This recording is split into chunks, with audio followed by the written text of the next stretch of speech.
With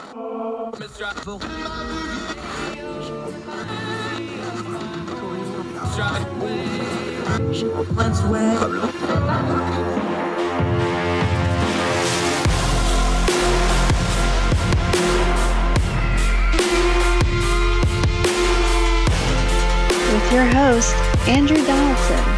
This is Heard Tell.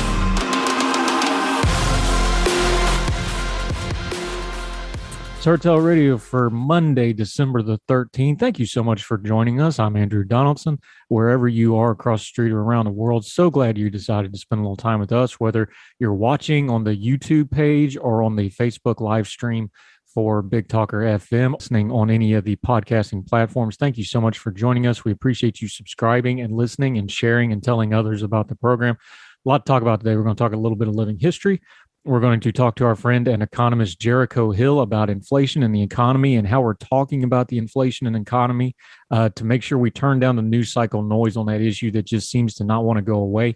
Make sure we're getting to the information we actually need, especially going into the holiday seasons, which is one of the times of the year where people really pay attention to the economy, really pay attention to their finances because they want to give to loved ones and themselves. So we'll talk a little economy a little bit later, but first, let's start with some tragic news, but we want to bend it to how we're using our social media to discuss things like culture and politics. I'm sure you saw over the weekend, late Friday night, early Saturday morning, the absolute destruction throughout parts of America, 6 different states, 30 different tornadoes, a massive, violent, catastrophic storm system wreaked havoc in Kentucky, in Missouri, and parts of Illinois and elsewhere.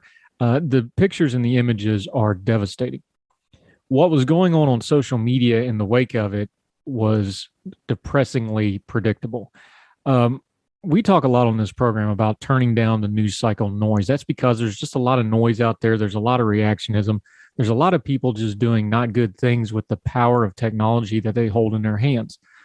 So I'm just going to be really, really blunt with this. When there's a massive natural disaster and you see it on your social media and you log onto your social media to comment on it, your first question as a human being and as a functional adult should be, what can I do to help these poor people that are suffering? If you don't have an immediate answer for how you can help, just don't say anything.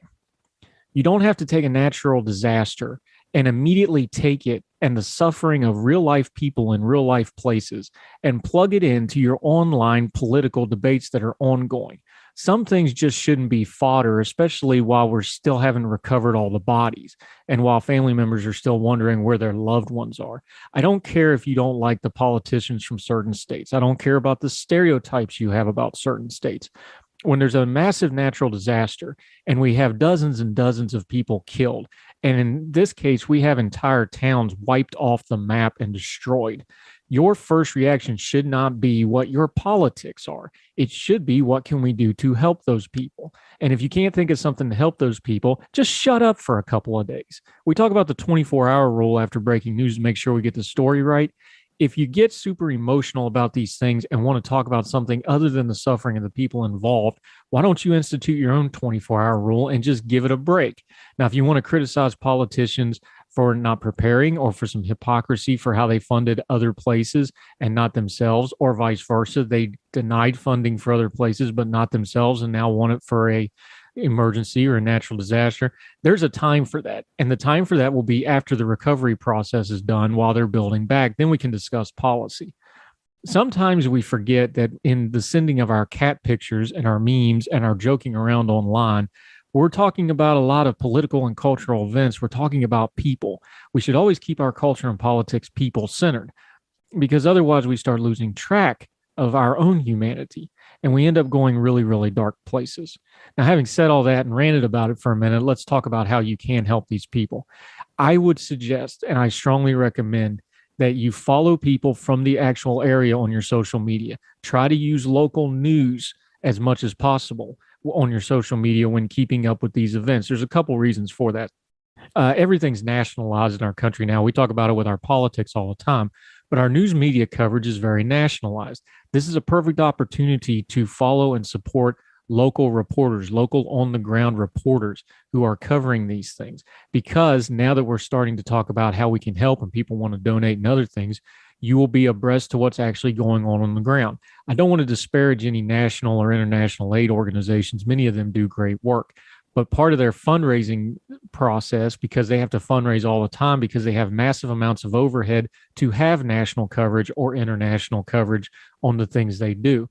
And sometimes that can run into problems when they go to get into a locality, especially in rural America, especially in remote areas. So I would encourage everybody to do this. And this isn't just me saying this. We experienced this in West Virginia in the 2016 floods, where a major aid organization, probably the most well-known one, didn't even come in for over a week. And then when they came in, they made a shambles of it because the local people had to take care of it themselves, had a pretty good process in place. And then when they showed up, it became a mess. Here's the problem. If you're going to donate money, please donate it directly to the areas affected as best you can. Follow on social media people directly from these areas so you know what local organizations are doing the good work on the ground. This is something where I know a lot of people just want to give money to help, or they just want to give money because it makes them feel like they're helping. And that's a good thing. We ought to be doing that. We ought to help these folks. But part of helping them, and if you're going to really care, means spending a few minutes researching where you're sending your money, not just smashing the send button and thinking you did your part. Follow these people. You might even make friends with some of them. Reach out to them. The power of social media means you can befriend anybody, anywhere, at any time if you just put a little effort into it. And those folks are going to need some friends right now.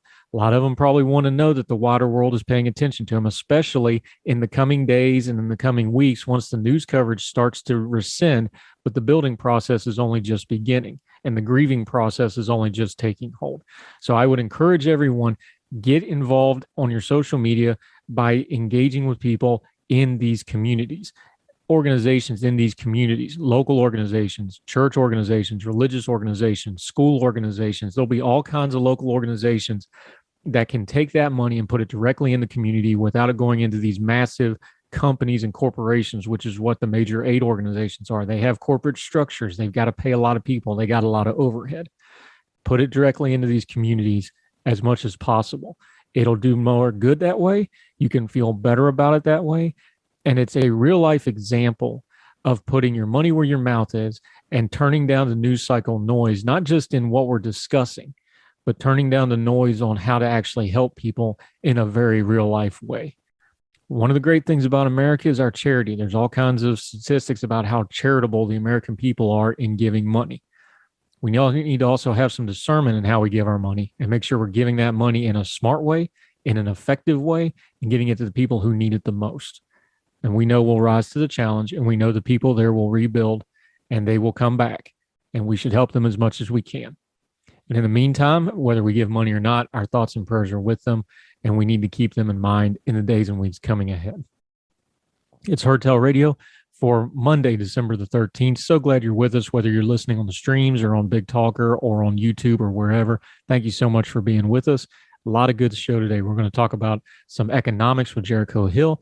We're going to talk a little piece of living history that you can walk through the power of technology. A very important story because a lot of America's immigrant past, folks may not be able to walk through it like they did back then, but they can use technology to do it. Tells us a lot about where we've been. Tells us a lot about things that haven't changed as much as we like to think they are, and we need to continue to work on. More Heard Tell Radio right after this.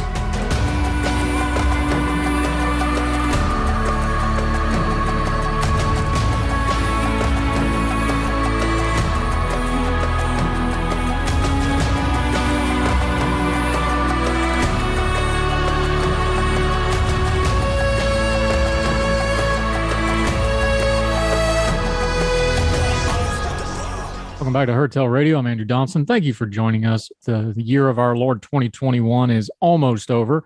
We are careening to the end of it. Remember how much we were looking forward to it when 2020 was going, and we'll see what happens in 2022. We hope you all are well. Thank you for joining us. I love history. I've always had a fascination with history, and the Washington Post has a fascinating look into a very important part of American history because so many Americans, especially immigrant populations that were coming into America, into New York City, and then dispersing across the continent during the major migration waves, went through this experience.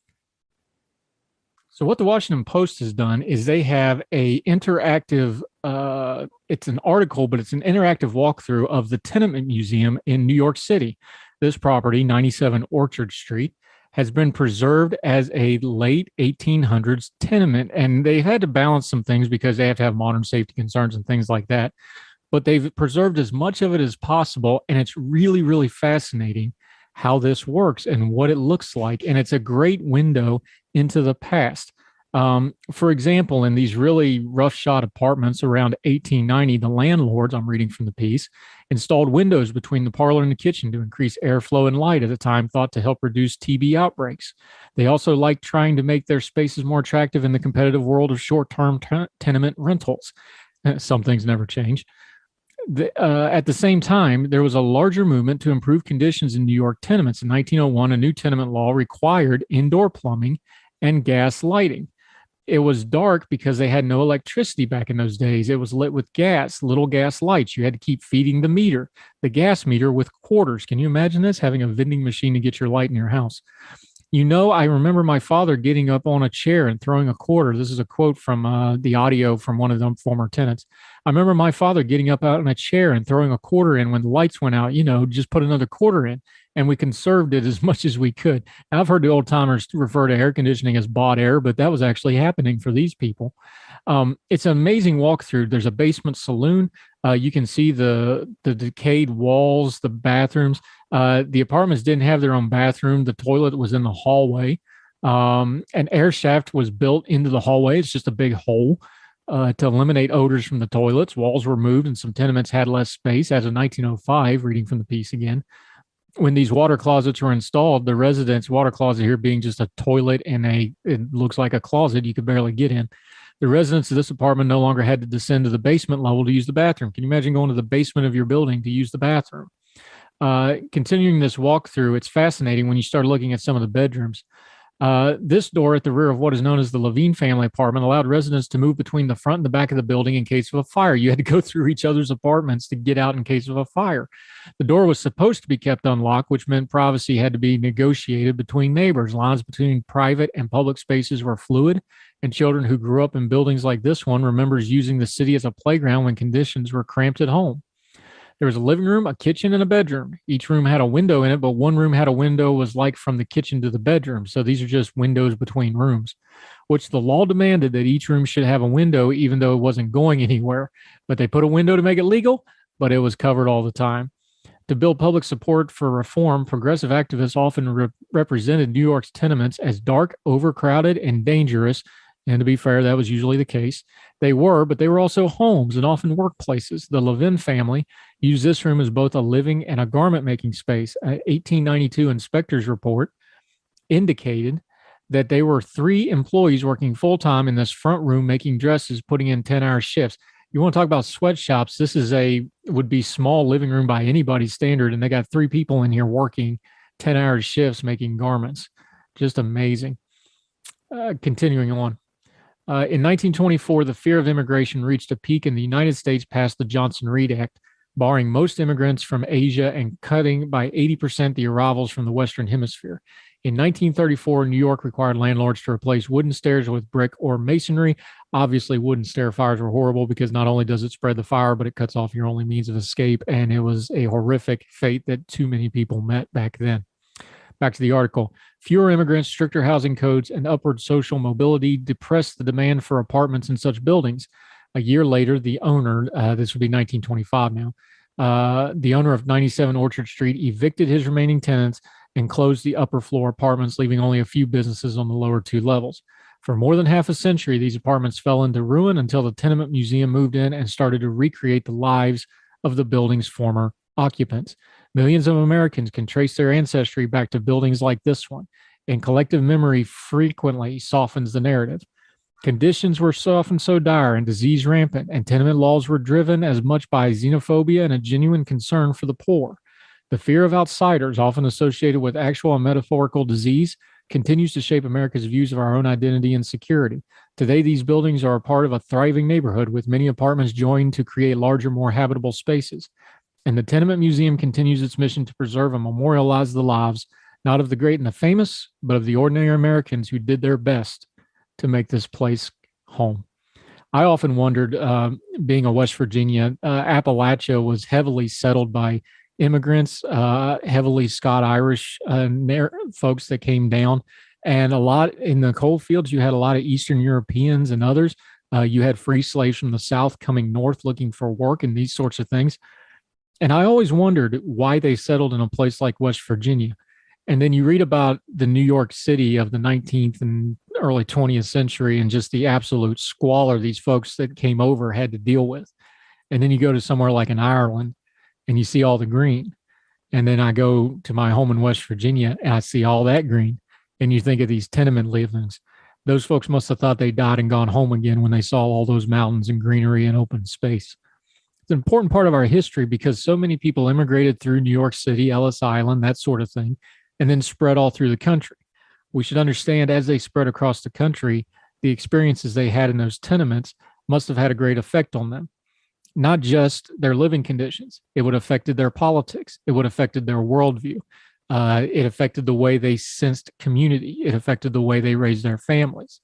These are all threads for many Americans who trace their lineage through those people groups. These are all little threads you can pull on to go back in time and see where some of the way we are now came from. And in the case of how lower income peoples are treated, how immigrants are treated, and how inner city folks are treated, maybe not as much has changed as we would like to kid ourselves that it has. And we can learn that we can do better because we can see what happens when people are given better conditions, more freedom, and a better chance at life in America. And that's the American dream, ain't it? More freedom, more opportunity, and a better way to go about things. An interesting piece of history. It's at the Washington Post. It is it's a visual thing. You can click through it. You can actually walk through this building. It's a really interesting piece. Highly recommend you check it out. Especially if you have that kind of lineage in your people groups from your own history. Might be a window back to how your own ancestors came from. And either which way, you might learn something about how somebody else had to live and broaden your viewpoint. We have more Heard Tell coming up right after this.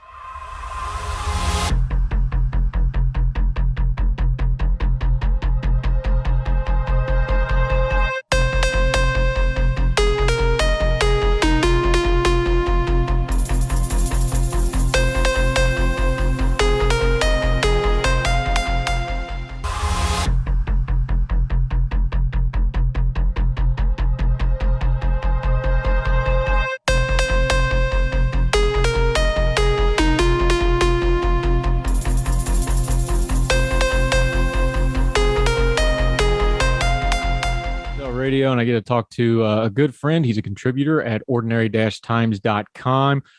He is a government economist, and he is also a pro wrestling aficionado, which he has written on before. But how are you, my friend, Jericho Hill? Hey, Andrew, how's it going? I'm doing quite well. My daughter's gone down for her little nap, so we're all ready to do this.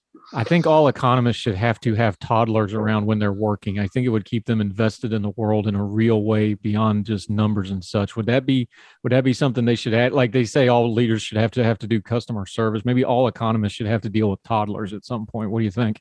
Everybody needs a toddler and a dog. A toddler. Well, a lot of people get the dog before they get the toddler as practice. I don't know how well that works. But certainly, I'm much more exposed to certain real world items, things, with having a kiddo around. Like for instance, just this past Thursday, my kid's daycare shut down for the first time in the whole COVID pandemic, not due to COVID, but because the heater broke. Yeah. So those are the little things that lots of people go through that we never see in the data. I'd say it's nice to experience it, but. Speaking of data, I think a lot of this, let's talk inflation for a second. I think part of this problem, and you explain it to me because you is one and I'm not, is part of the problem here that a lay person like me, inflation, we're kind of in social media just using inflation, meaning things are more expensive in general. But to you, to an economist, inflation is a very specific thing. It's a metric. It's a terminology. Is that part of the problem here is we're just talking about two different things a lot of the time because inflation means something really specific to you, but in the social media and the news media realm, we're talking about inflation to mean everything's more expensive in general. So, that's certainly one measure of inflation. When I think about it, I think about like, is is it cost? Is it a cost push inflation? Is it demand pull inflation? So there's different sort of buckets in which we could put inflation into. So what is this? What is the price rise being driven by? And so if you're a policymaker, right, you'd want to know what was causing inflation to go, because that should tell you what you should do as policy in response to it, right? And as a layperson, as a voter, right, I think it would be helpful for someone to know this is inflation that our political powers that be have some control over. And this is inflation that really, it doesn't matter which color the White House is, it was coming regardless. What's the easier way to explain it? Because I know we talked about in the pandemic, I've had you on the podcast before, we talk about a supply side inflation thing, that's supply chain. People just can't get stuff. There's a scarcity element to it. Where's the line here where all the things the government's been trying to do with COVID response, with policy response, with all the stimulus stuff, is there a delineated line or something that the lay folks like me that don't really understand economics that much should be paying attention to? Like, hey, we had one problem, but because of our reaction to the last problem or the current problem, here's where we're going to start having another problem. Is there something like that you're watching on that we can kind of start watching for, or are you concerned at all about that? Well, what I've been watching in the inflation data was what's going on with the two biggest contributors. And the two biggest contributors have been gas and used cars. And both of those items, basically, they account for about 50%, give or take a few points, of overall the inflation statistic that you hear cited. So 6.8%, they're accounting for about 3.4% of that right now. They're huge. They've been increasing like crazy. Gasoline's risen 58%. How much do our politicians control the price of gasoline? I would argue not much. How much do we control for the price of used cars, which is really in part because the economy shut down, people didn't drive as much, there's been less used cars getting onto the market. There's been other issues with that supply chain. So I would say when I think about trying to piece into this data, I think that about half of it is from easily documented issues with the supply chain. Now, I don't want to act like the amount of spending that we are seeing, the fact that we had so many COVID checks, the fact that we've had a child tax credit, the fact that we did mortgage forbearance and we've done other things, didn't have an effect of putting cash into people's wallets as well. And of course, more cash chasing after the same amount of goods or even less goods, because guess what? All the goods are clogged at the ports or over in Asia because they can't even get ships to ship from Asia because they can't get their workers vaccinated. So their ships are shutting down, right? Which we can't control, let's be clear. There's clearly enough to blame external factors. And there's also some blame for political reaction as well. Jericho Hill joining us on Heard Tell Radio. Setting the politics aside for just a second, we saw back during the COVID pandemic where you have things like panic buying, when you saw, the now infamous and joked about toilet paper run where, people just basically wiped out the replenishment systems for 10 days or whatever. Really, though, the only two times people really pay attention to the economy is when there's a massive shortage, like the toilet paper thing, and the holidays. We're getting ready to come into the holidays. This is the one time of the year where everybody's running economy stories. This is just kind of the time of the year the layperson pays attention to economics.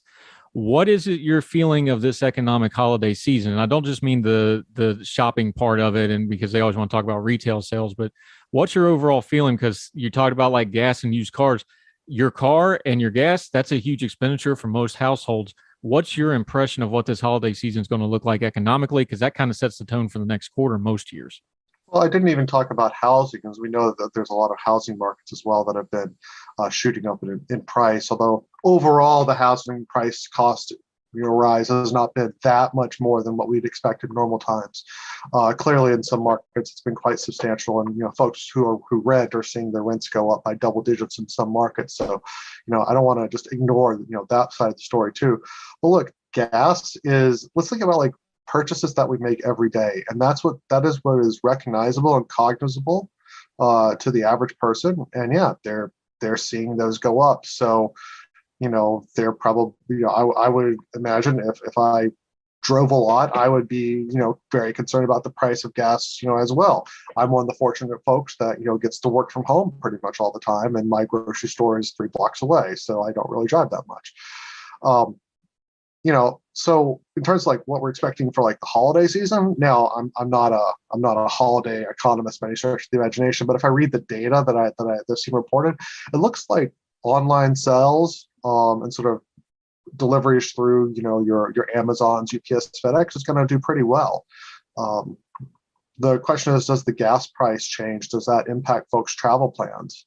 And does that keep families from being able to be together as much as they want to?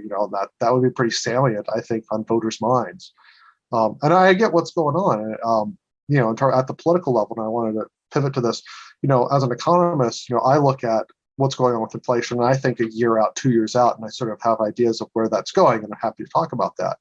A politician, if they're looking further out than November 2022, they're not a very good politician. And in fact, they're not a very good politician if they're not looking further out than their next primary election. And that's their incentive. And we should note that there is that tension in economic policy, right, where the economists were thinking what's going on in the long run and how do we plan for that accordingly. Politicians do not have that same incentive structure. Their incentive structure is by the year or by every 2 years. Yeah, I had it explained to me one time by economists. It's like you're talking about the difference between a football coach and a football GM. Yes. You have that inbuilt tension because the coach needs to win now, but what he wants to do may not be long term what the rest of the team over 3, 4, 5 years needs to do. Mm-hmm. That's the way it got explained to me once. That's a really good way to think about it. I think so, yeah. Yeah. Is there a way to explain for us that try to watch this in the news? Because the news cycle that we have now is always reactionary. It's almost ingrained now that every time we have economic news, unexpectedly, no matter what it is. Actually, I think the funny thing is, I think today the inflation report, the CPI, actually came in almost right at expectations, and that was unexpected.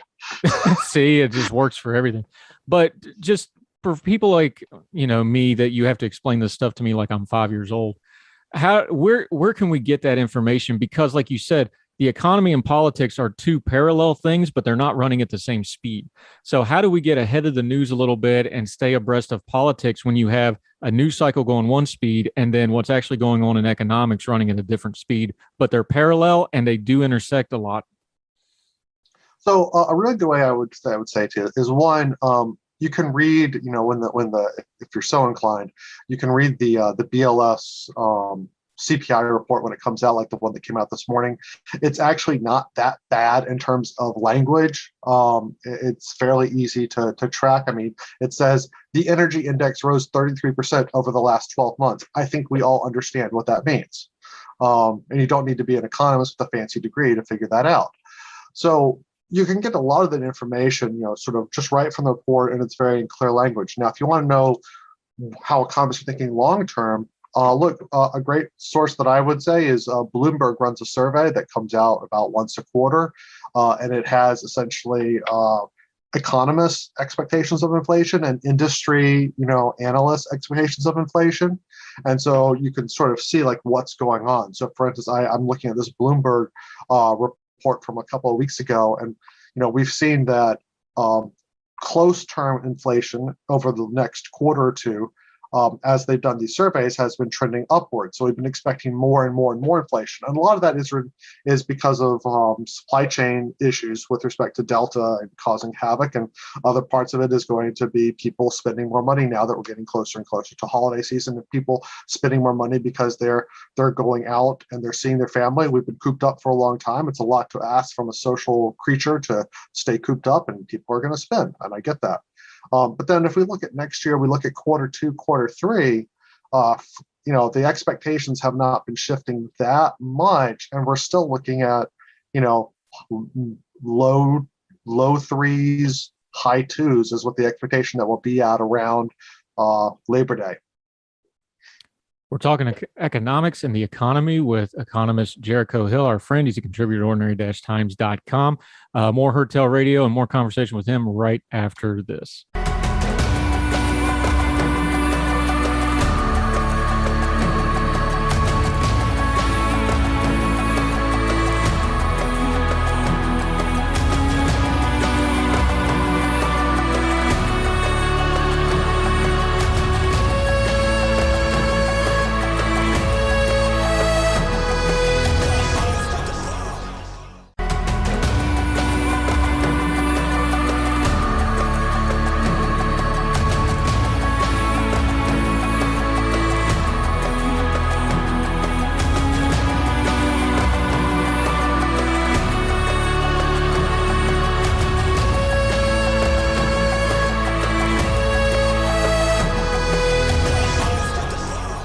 back on Hertel Radio with economist Jericho Hill, good friend of ours, an excellent writer. Make sure you're reading his stuff, not just on the economy, on a lot of other stuff as well. He talks about politics and pro wrestling being analogous, something I've used quite a bit myself because it's apropos.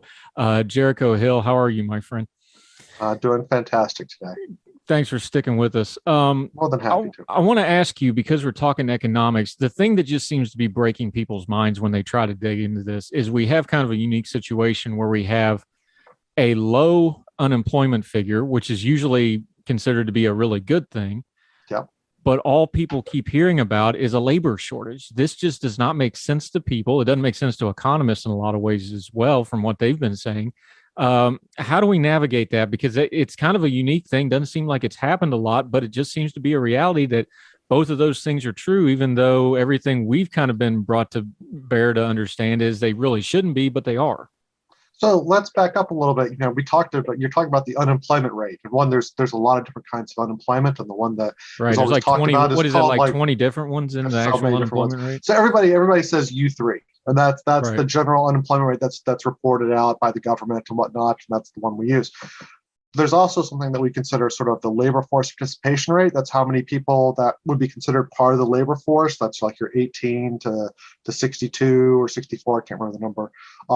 That we have available that could be working. And there's also the employment to population ratio. And we sort of watch these metrics because they tell us different things.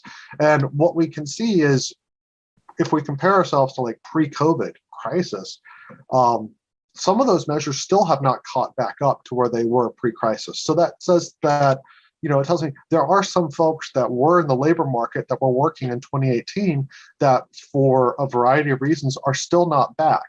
Now, it could be because these folks are deciding that they don't want to work their retail job for the crappy pay, and they're demanding higher wages and higher benefits.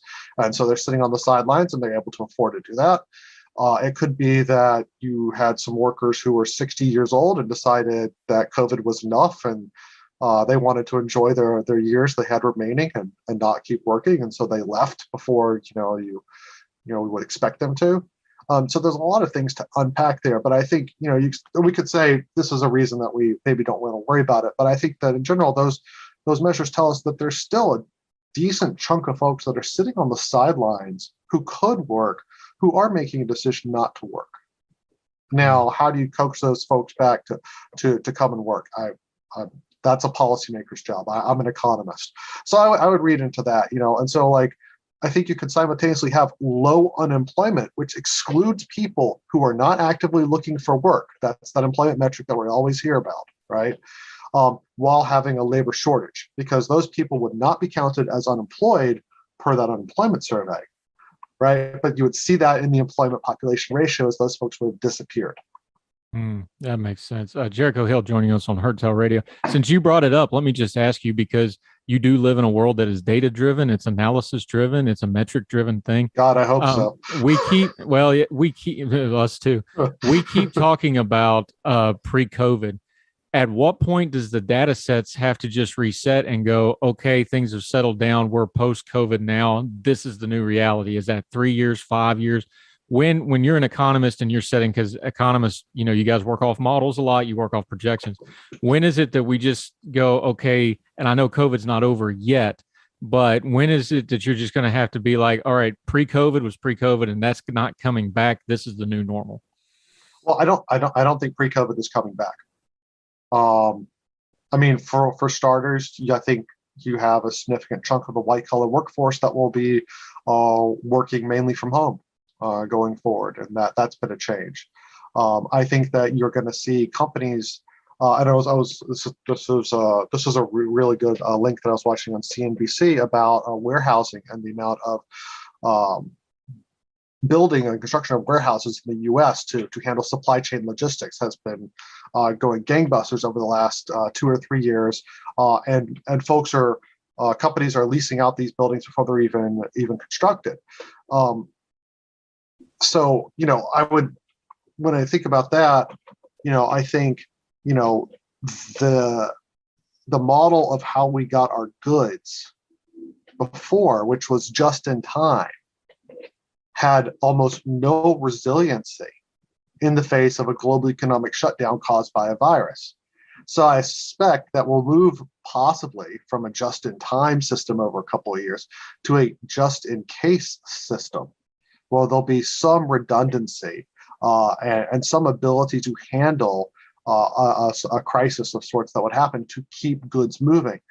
That portends probably the construction of a lot more warehouses and a lot possibly more rural areas. Think of a rural area wedged in between two cities. Think of the border of Georgia and Alabama on I-20. That you can have a supply chain hub there with warehouses to serve both cities. So I think you'll see that happen over the next couple of years, and you'll see the supply chain change and how it's going and how businesses are going to plan for these things, because I think folks were fooling themselves that we can have a lot of folks living very close to each other and also close to animals and not have virus transmission. And finally, one broke through to the extent that one hadn't before. We've seen scary outbreaks of Ebola in Africa, and the unfortunate thing for the folks in Africa was the Ebola was exceedingly deadly. The fortunate thing for the rest of the world was it was so deadly it prevented transmission. But finally we got something that sort of was transmittable enough and killed enough that it caused the world to shut down for a while, and still dealing with that ramification. Yeah. What is it that you think? Because I think one of the things that really is going to come out of this COVID thing is, do you get a sense that awareness of how economics works more? I'm more of a transportation guy with my background. So it's been a lot of fun because now I get to talk supply chain and transportation, which nobody really cared about until all of a sudden now they all care about it and want to talk about it. Your time is now, buddy. Yeah. It's like all of a sudden I can talk about, transitory warehousing and fun stuff like that. But the point is, do you see that we're getting more awareness of economics and more awareness of things like the supply chain in a healthy way? Are people more interested in economics? What's your feel of it? Because I know you've got friends and family that know you're the economist guy, so they're probably hitting you up with, hey, why's gas prices high, or whatever the case may be. Do you feel like we may be getting more awareness out of this, or do you think people are just digging in on what they already thought and not really growing from this experience any? I mean, my operating principle when I think about how folks adjust to new beliefs in the economy is that we forget the last crisis. After a while, we forget the lessons that we've learned, and we repeat the mistakes at some point. So I think right now we're all hyper vigilant. We're clearly, everybody's more aware about the supply chain. That's a word that now everybody knows. 10 years from now, I think it'll be a new word. I hate to be a little depressing, but let's I think that Patrick Chovanec, which is someone who I follow on Twitter, basically he was talking about, like, look, we're watching our politicians in some ways react to this crisis as if it was a crisis from a couple of years ago. And I want to make sure, like, I'm not like trying to throw blame on one party or the other, but let's just look at the Republican line right now, which is about this crazy hyperinflation. Okay, our parents dealt with crazy hyperinflation, right? That was double-digit inflation during the latter part of the Ford and Carter years and a little bit of Reagan, right? That's nothing like what we're talking about, today. But yet we're using that inflation as a cudgel to be like, hey, let's warn that this this spike, which is 3 times less in magnitude than what we saw in the late 70s, early 80s, is now the number one issue du jour for folks. And maybe I think that's right for the Republicans to do in terms of leveraging political, ability to win in 2022. It makes perfect sense. But is the policy prescription that we need to have to fight inflation the same thing that we had fight inflation with Volcker in back then? Probably not. And if we applied that same lesson, we'd probably wind up throwing the economy into yet another recession. Yeah. So I'm just glad that we have an adult in charge of the Federal Reserve. Yeah, which is Jerome Powell, who's going to be sticking around pending Congress not losing their mind and approving him. One quick more question. This is a little more political, but since you talked about Republicans, Joe Biden is in the White House. Democrats nominally have control of Congress. I understand it's a split Senate. Do they have a messaging problem on the economy? Because I understand what you're saying about it's a spike, but it's 3 times less than the 70s, and it's not that. I don't think the president and his team and his comms team going, oh no, the economy is actually great when people are noticing things like the used car prices, like higher fuel prices. This seems like a very bad strategy to me because it does 2 things that you never want to do. Is one, it doesn't mesh with reality for people, and 2 is it comes across as condescending. But does that feel like it to you as the economist? Does the White House have a messaging problem on the economy right now? I think they do. I think their message is tone deaf. Tone deaf. I would agree with that. I think, it's one thing to say, yeah, inflation is fairly high right now for lots of reasons. A lot of these reasons are outside of our control that we can't do anything about. And we're working really, really hard to, do what we can. But, here's A, B, and C that we gotta see happen before this resolves. And to say that, you can't really do a lot about it. Oh, we're going to release some of our strategic reserve of petroleum. That won't really do much except, a couple of cents at the gas pump, so like what, they seem to not acknowledge sort of the pain. They also have done a very poor job of messaging what they have accomplished. There was a day or 2 ago, there was an image of Joe Manchin walking around with a note card with all the things the Democrats have done. And the average voter has no idea that those things have been done and that they were good. Because they have done a very good job of selling their victories. They have not done a good job of selling their victories. And I would say this: if someone wants to ask me if I'm willing to bet on Biden presidency after 2024, I'd really need a lot of odds for that right now. I need a lot of odds for a Democratic House in 2022 right now. I think that they're facing a lot of issues that are not of their own making, but I think personally they've made a lot of issues that were of their own making as well, and they've not responded very well on those. And I think messaging is a big one. Yeah, the fun part about being in power is you're going to get the blame whether you deserve it or not. So you better do something to at least put your stamp on it, because you're going to get the blame one way or the other. So at least do something. And right now, voters. I mean, it sounds bad. I don't think the average voter cares so much now about what happened on January 6th. I really do, as a government employee. But I think that's not so salient, right? What's salient right now is, how do I visit my family for Christmas? Yep. And what's it costing me there? Yep. And I think we cleared one hurdle. I think a lot of people were scared we weren't going to be able to have a school year. It looks like we may be able to have that. But going into the winter, we know there's probably going to be a spike. I think the schools closing is the great economic thing that nobody talks about. Is just a complete disruptor that nobody had a model for. But that's another conversation. Nobody had a model. Time. But you know what? I mean, a very poor silver lining that's going to come out of it. We're going to basically see what happens when schools shut down for 2 years, and we'll see that in the data. Yeah. And unfortunately, we will probably see that for a segment of the school-age population, their test outcomes, their life outcomes later on will be inexorably for the worse. Yeah. And I think the real challenge for us, as we think about all the policy choices that we've been making in this crisis, is what would have happened had we not done X? What would happen if we hadn't done those stimulus checks? What would happen if we kept the schools open? We don't really know. We can look at what other countries have done, right? That are similar enough to us but had different responses, and try to tease that out. But ultimately, we don't know. And so we don't really see the state of like, what if we hadn't done these things? So we sort of like play a guessing game. Yeah. Jericho Hill, I lean on him for a lot of opinions. Some other time we will bring him on and he can do his rant about the current state of professional wrestling. And all his opinions are his and his alone, and not his employers. But do let the folks know where they can find you, because you're a great follower and you're a very talented writer, and we're proud to have you at ordinary-times.com. Let people know where they can find you, my friend. You can find me on Ordinary Times, and you can find me on Twitter under the handle Motoeconomist. That's Moto, CONOMIST, Motoeconomist. You're an economist, not a speller, dang it. Yes, but I'm also an economist that rides a motorcycle, so maybe not risk averse as much as I should be. Jericho Hill, great stuff, sir. Thank you for joining us on Heard Tell Radio today. Have a great Andrew. Thank you, sir.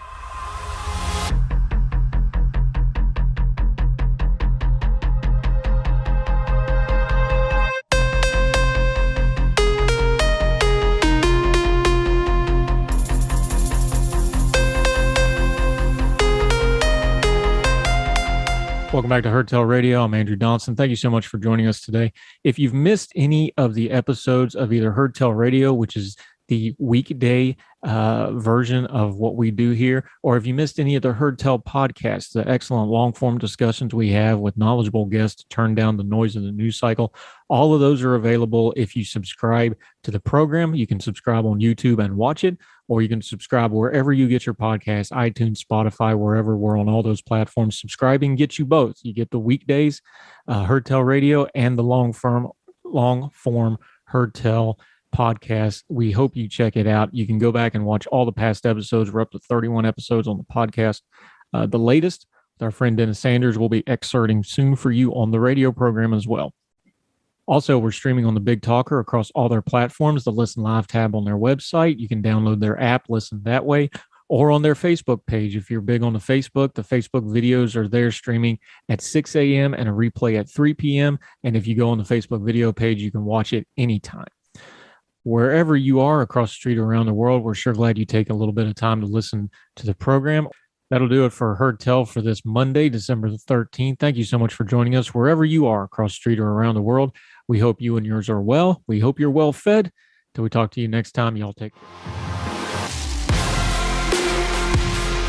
All the music on Herdtail is provided under a Creative Content license from monstercat.com. Somos la máquina.